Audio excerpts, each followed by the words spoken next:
et bonne année à tous, j'espère que vous avez passé de bonnes fêtes et aujourd'hui on se retrouve pour continuer un petit peu plus cette ambiance avec la galette des rois. Et cette année je vous propose de réaliser la recette du CAP pâtissier avec une pâte feuilletée maison. C'est assez technique mais je vais vous expliquer les pièges à éviter et vous allez voir, vous allez réussir. C'est parti pour la pâte feuilletée. Vous aurez besoin de 250 g de farine, 125 g d'eau, 5 g de sel, 10 g de beurre fondu et 165 g de beurre de tourrage. Dans un premier temps, versez la farine dans un saladier ou sur votre plan de travail et réalisez un puits. Versez-y l'eau et le beurre fondu ainsi que le sel et amalgamez le tout sans trop pétrir la pâte. Vous pouvez vous aider de vos mains pour cette étape. Vous obtenez ainsi la détrempe.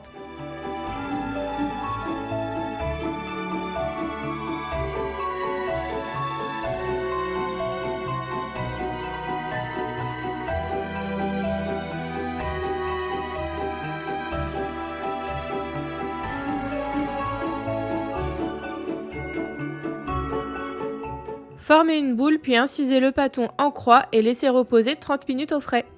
Pendant ce temps, travaillez votre beurre pour former un carré ou un rectangle. Pour cela, placez-le entre deux papiers cuisson et travaillez-le avec un rouleau à pâtisserie en l'étalant bien dans les coins puis placez-le en frais.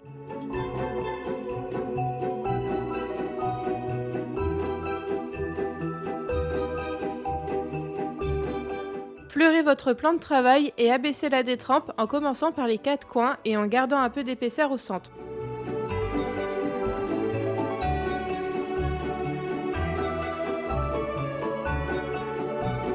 Déposez votre beurre au milieu et recouvrez-le avec la détrempe en rabattant les 4 coins. Le beurre doit être totalement entouré pour éviter qu'il s'échappe de la détrempe.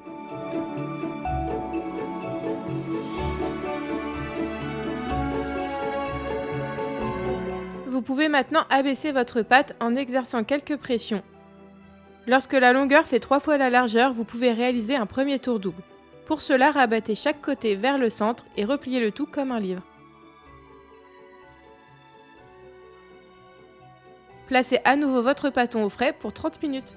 Sortez le pâton du frais et réalisez un deuxième tour double en suivant les étapes précédentes et replacez le tout au frais pour 30 minutes.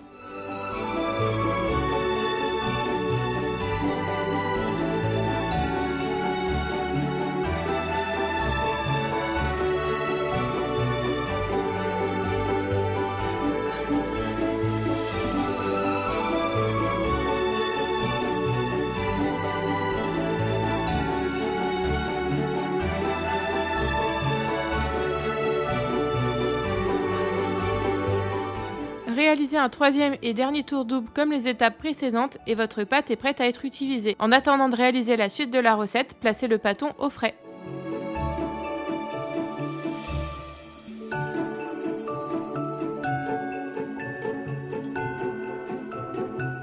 On va pouvoir passer à la frangipane en commençant en réalisant une crème pâtissière. Pour cela, vous aurez besoin de 125 g de lait, 25 g d'œufs, 25 g de sucre, 12 g de fécule de maïs et en option une gousse de vanille. Dans un saladier, blanchissez le sucre et l'œuf.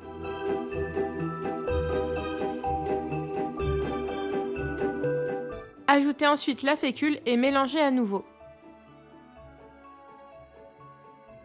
Ce n'est pas dans la recette du CAP pâtissier, mais vous pouvez ajouter une vanille, moi j'adore ça. Donc j'ai ajouté de la vanille dans le lait pour qu'elle soit bien infusée. Faites chauffer le lait jusqu'à ébullition, puis ensuite versez-le dans la préparation avec l'œuf et mélangez le tout. Puis reversez l'ensemble dans la casserole en continuant de fouetter jusqu'à ce que la préparation s'épaississe.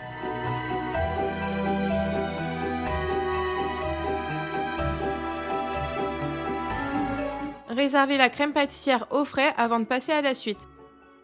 On va maintenant réaliser la crème d'amande. Pour cela, vous aurez besoin de 100 g de beurre pommade, 100 g de sucre, 100 g d'œufs, 100 g de poudre d'amande, 10 g de farine et en option 5 cl de rhum. Dans un premier temps, travaillez le beurre pommade avec le sucre. Puis ajoutez les œufs et le rhum et mélangez à nouveau.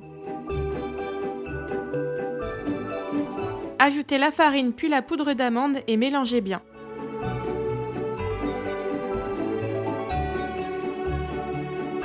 Pour finir, ajoutez la crème pâtissière et mélangez, vous venez d'obtenir la frangipane. Vous pouvez placer la frangipane au frais dans une poche à douille. On va pouvoir passer au montage de la galette. Pour commencer, fleurez votre plan de travail et sortez votre bâton et coupez-le en 2 parts bien égales. Étalez une des 2 parts et contrairement à ce que je fais, ne la coupez pas tout de suite en cercle. Vous viendrez la couper en cercle à la toute fin et vous aurez besoin d'un cercle de 20 cm.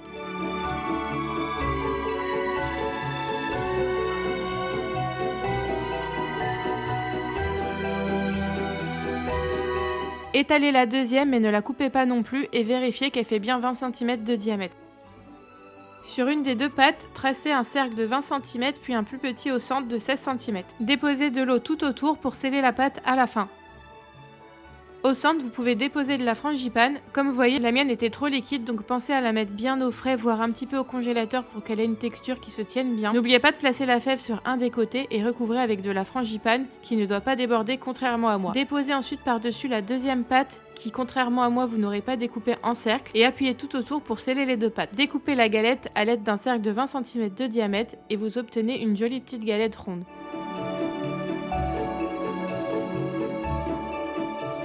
Chiquetez le tour de la galette avec un couteau ou le dos d'une cuillère, puis dorez une première fois à l'œuf et laissez sécher 15 minutes.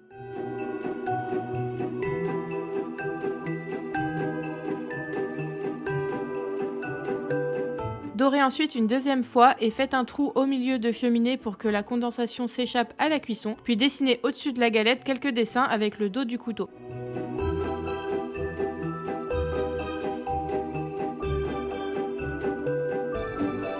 Pour la cuisson, saisissez la galette 10 minutes à 200 degrés et faites cuire la galette ensuite à 180 degrés entre 30 et 35 minutes.